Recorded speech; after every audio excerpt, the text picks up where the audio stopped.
Dyes ഈറെ recent ആയിട്ട് തിയേറ്റേഴ്സിൽ successful ആയിട്ട് ഓടിക്കൊണ്ടിരിക്കുന്ന ഒരു മൂവിയാണ്. സോ ഈ സിനിമയുടെ പ്രത്യേകത എന്താണെന്ന് വെച്ചാൽ പ്രണവ് മോഹൻലാലിൻ്റെ ഈ ഒരു ക്യാരക്ടർ ചെന്നുപെടുന്ന സാഹചര്യങ്ങൾ, അദ്ദേഹത്തിൻ്റെ ആ ഒരു സ്ട്രഗിൾസ്, അങ്ങനെയുള്ള സംഭവങ്ങളിൽ നിന്നൊക്കെ എങ്ങനെയാണ് ഇദ്ദേഹം രക്ഷപ്പെടുന്നത്, അങ്ങനെ രക്ഷപ്പെടാൻ പറ്റുമോ, അതോ അതിൻ്റെ സത്യങ്ങൾ എന്തൊക്കെയാണ്, അതിൻ്റെ പിന്നിലെ സത്യങ്ങൾ എന്തൊക്കെയാണെന്നൊക്കെ ആ ഒരു ക്യാരക്ടറിൻ്റെ ആ ഒരു ജേണിയാണ് കണ്ടുപിടിക്കുന്നതാണ് ഈ ഒരു സിനിമയുടെ മേജർ പ്ലോട്ട് എന്ന് പറയുന്നത്. സോ അങ്ങനെയുള്ള ആ ഒരു ജേണിയിൽ അദ്ദേഹം നേരിടേണ്ടി വരുന്ന വളരെ അദ്ദേഹത്തിൻ്റെ മാനസിക സംഘർഷമൊക്കെ ഉണ്ടാക്കുന്ന സീക്വൻസസ് ഒക്കെ ഈ ഒരു മൂവിയിൽ വരുന്നുണ്ട്. അതൊക്കെ വളരെ എഫക്റ്റീവായിട്ടാണ് ആ ഒരു സിനിമയിൽ പോർട്രേ ചെയ്തിരിക്കുന്നത്.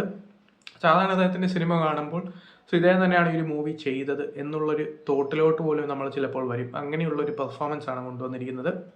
അതിനോട് തന്നെ വളരെ കിടിലനായിട്ടാണ് ഈ ഒരു ടെക്നിക്കൽ ഡിപ്പാർട്ട്മെൻറ്റിൻ്റെ ആ ഒരു പാർട്ട് വന്നിരിക്കുന്നത്. അതിപ്പോൾ മ്യൂസിക് ആണെങ്കിലും സൗണ്ട് എഫക്ട്സ് ആണെങ്കിലും അങ്ങനെയുള്ള പല പല സംഭവങ്ങൾ, നമ്മളെ ഹൊറിഫൈ ചെയ്യുന്ന എലമെൻറ്റ്സ് വരുന്ന പല പല ഡിപ്പാർട്ട്മെൻറ്റ്സ് ആണെങ്കിലും എല്ലാം തന്നെ അത്യാവശ്യം നല്ല രീതിയിൽ വർക്കൗട്ട് ആയിട്ടുണ്ട്. രാഹുൽ സദാശിവിൻ്റെ മേക്കിംഗ് എടുത്തു പറയേണ്ട ഒന്നാണ്. കാരണം നമ്മളെ ഹൊറിഫൈ ചെയ്യാൻ ഇതിലും നല്ലൊരു സംവിധായകൻ, അങ്ങനെയുള്ള സിനിമകൾ തരാൻ ഇതിലും നല്ലൊരു സംവിധായകൻ ഇപ്പോൾ നിലവിലുണ്ടോ എന്ന് വരെ സംശയമാണ്.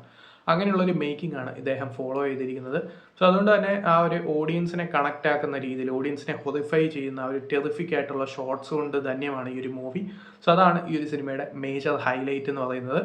സോ അങ്ങനെ പോകുന്ന ഒരു മൂവിയാണ് ഡൈസ് ഈറെ. ഇൻ്റർവെൽ ആണെങ്കിലും ക്ലൈമാക്സ് ആണെങ്കിലും എല്ലാം തന്നെ എഫക്റ്റീവായിട്ട് മാറുന്ന ഒരു മൂവിയാണ്. സോ താല്പര്യമുള്ളത് തീർച്ചയായിട്ടും കണ്ടു നോക്കുക.